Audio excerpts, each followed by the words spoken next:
자, 안녕하십니까. 평주에서 전해드리는 오늘은 증권사들에 대한 이야기를 좀 나눠보는 시간을 가져보도록 하겠습니다. 이제 저 PBR 관련돼서 증권 업종이 다시금 좀 이슈가 되고 있는 부분들이 있어서 문의를 좀 해주시는 분들이 많은 것 같아서 언급을 해드립니다. 그럼 투자하시는데 참고하시고요. 보도록 하겠습니다. 이제 주요 증권사들이 하고 있는 일 중에 가장 비중이 높은 쪽이 이제 브로커리지 영업이라고 하는 부분입니다. 위탁 매매라고 하는데, 투자자들이 이제 증권사에 주식 매수 매도 과정을 대신 처리해주고 수수료를 받는 거라고 생각을 하시면 될 것 같아요. 뭐 개인도 있을 거고 기관도 있을 거고 뭐 다양한 이제 위탁 매매를 한다라고 생각을 하시면 될 것 같습니다.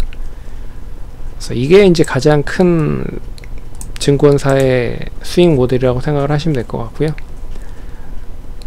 그리고 뭐 IPO는 이제 비상장 기업이 상장을 하면 이 물량을 확보를 하는 쪽이 이제 증권사 쪽에 공모 청약을 하기 때문에 이 관련된 부분을 이 해당 주관사들로 배정이 되어서 이 주관사가 증권사거든요. 증권사 쪽에 배당을 받아서 청약을 하고 그 청약한 비율만큼 그리고 그만큼 이제 주식을 할당하게 되는 거죠. 그래서 IPO는 이제 신규 청약이 많다.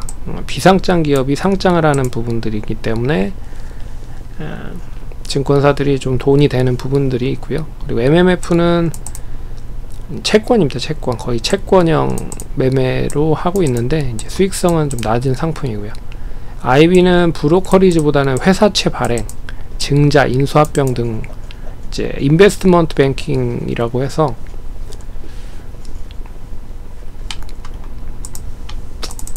뭐 좀 국내보다는 해외 쪽에 주로 많이 하고 있는 그런 부분이다 라고 생각을 하시면 될 것 같습니다. 그리고 증권사 수수료는 이제 주식을 매매하는 데 있어서 증권사가 가져가는 수수료를 말하는데, 최근에는 이제 무료가 계속 되고 있는 상황이라 증권사들이 이제 수수료에 대한 수익은 많이 줄어들고 있는 상황이다. 그리고 이제 수익증권은 수익에 대한 권리를 표시하는 증권, 뭐 이런 것도 운용을 하고, 그러니까 매매를 하고요. 그래서 우리나라에 있는 증권사들이 이렇게 있는데 이제 2018년 기준이고요. 이거 상장되어 있는 부분으로 보면 이렇게 좀 나눠 있을 수 있을 것 같습니다. 그래서 이렇게 이제 구분이 됐어요. 하나, 둘, 셋, 넷, 다여, 일곱, 여덟, 아홉, 열, 열두, 열세, 열네, 열다, 열여, 열일곱, 열여덟, 열아홉 개. 19개가 상장되어 있죠. 예, 이 좁은 근데 상장되어 있는 증권회사가 19개고 비상장되어 있는 증권회사도 상당히 많습니다. 여기에 보면 상장되지 않은 증권사들은 최근에 이제 케이프증권이 LS증권으로 이제 바뀌는 것 같고, 그리고 뭐 솔로몬 증권이라든지 뭐 이런 증권들이 있는데 어찌됐든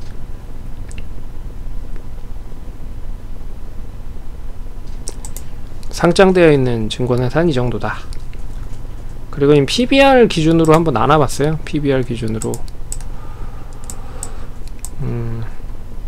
저 PBR 관련된 회사가 어디가 저 PBR 관련된 회사인지 확인해보니까 교보, 한양, DB금융투자가 0.2배 수준이고요. 그러니까 저 PBR로 봤을 때 PBR이 낮은 순서가 위다 라고 생각하시면 됩니다. 그리고 다올, 유한타, 유진, 유하, 이베스트, 현대차가 0.3배, SK 대신 부국이 0.4배, 그리고 NH, 삼성, 한국금융지주가 0.5배, 그리고 하나미래에셋, 신영이 0.6배, 키움이 0.7배 정도 수준입니다. 최근에 주가가 이게 많이 올라갔었던 부분에 역순하는 부분인 것 같아요. 그래서 시가총액이 큰 기업일수록 주가가 더 많이 올랐거든요. 보시면 최근에 9일 동안에 이제 거래를 보면 9일 동안의 거래를 했을 때 수익을 보면요, 시가총액이 좀 굵직한 기업들이 수익이 괜찮습니다. 키움, 미래에셋은 좀 크고요. 신영, DB는 좀 뭐 중소 정도, 중간 정도고, 유안타 중간, 한국금융은 좀 큰 순서고, 현대차, 한양은 좀 적고, 현대차만 중간 정도, 삼성은 좀 크죠. NH도 좀 크고요. 교보는 작고, SK도 뭐 중간 정도, 부국도 작고, 대신도 뭐 중간 정도. 근데 보시면 이 9일 동안의 수익률을 보셨을 때 뭐 하나투자증권이 제일 높은데, 하나투자증권은 이제 그 업비트의 지분이 있죠. 그래서 우리나라의 제일 큰 비트코인 거래소인 업비트의 지분을 가지고 있기 때문에 뭐 상당히 비트코인이 올라갔다라는 부분에서 상승을 한 부분이고요. 나머지는 뭐 이렇게 그래도 시가총액이 큰 종목들이 주로 많이 올라갔다 라고 볼 수가 있습니다. 그래서 공교롭게도 시가총액이 큰 기업들 위주로 PBR이 더 높은 상황이고요. 회사 규모가 작을수록 PBR이 낮은 수준이다. 왜 그러냐면 주가가 많이 못 올랐기 때문에, 주가가 역시 올라야 PBR이 올라가는 부분이죠.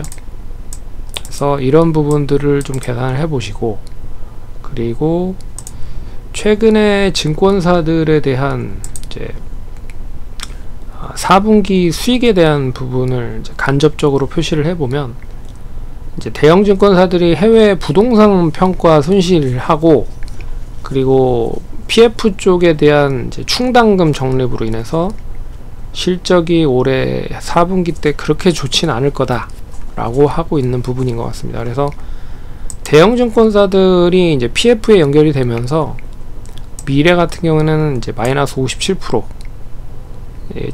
재작년 비해서 작년에 실적이 상당히 많이 줄어든 흐름이고요.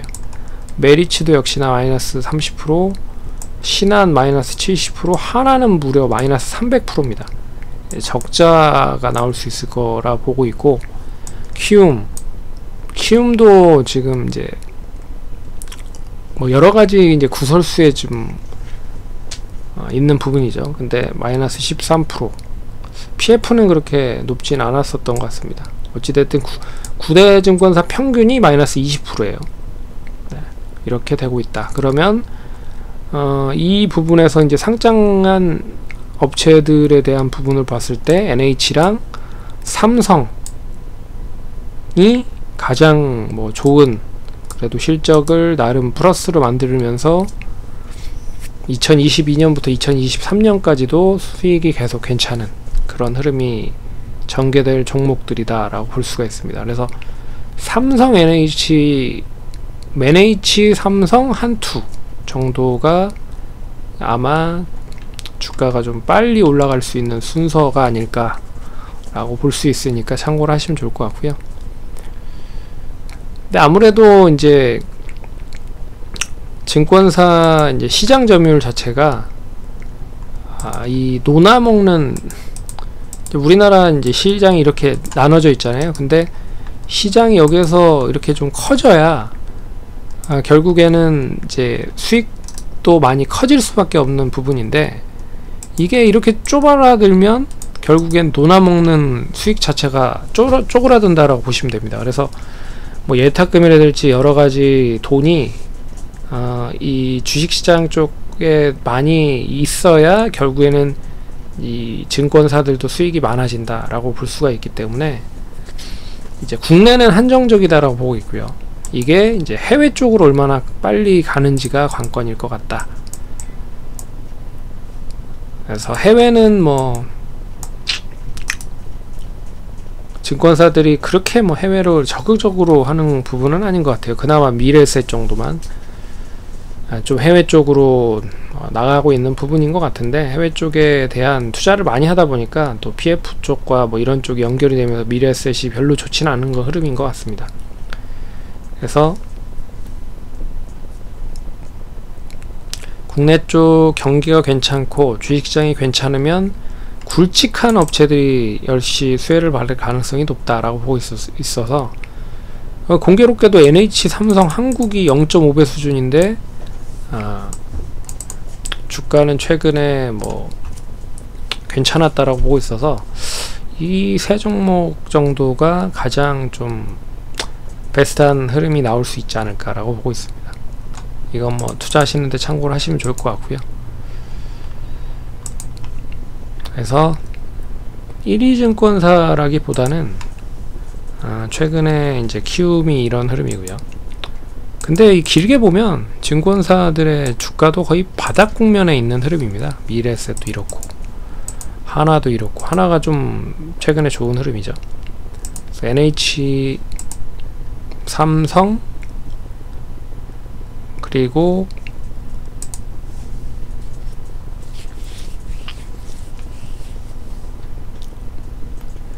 한국금융, 거기는 좀 관심 있게 보시면 좋을 것 같다. 특히나 한국은 카카오뱅크 지분도 있습니다. 그래서 카카오뱅크 지분도 있기 때문에 뭐 어떻게 보면 인터넷 은행 쪽에 대한 지분도 같이 있어서 조금 상승 탄력이 더 좋을 수도 있다 라는 걸 감안해서 생각을 하시면 좋을 것 같습니다. 그럼 투자하시는데 참고하시고요. 성공 투자하시고 다음번에 찾아뵙도록 하겠습니다. 감사합니다.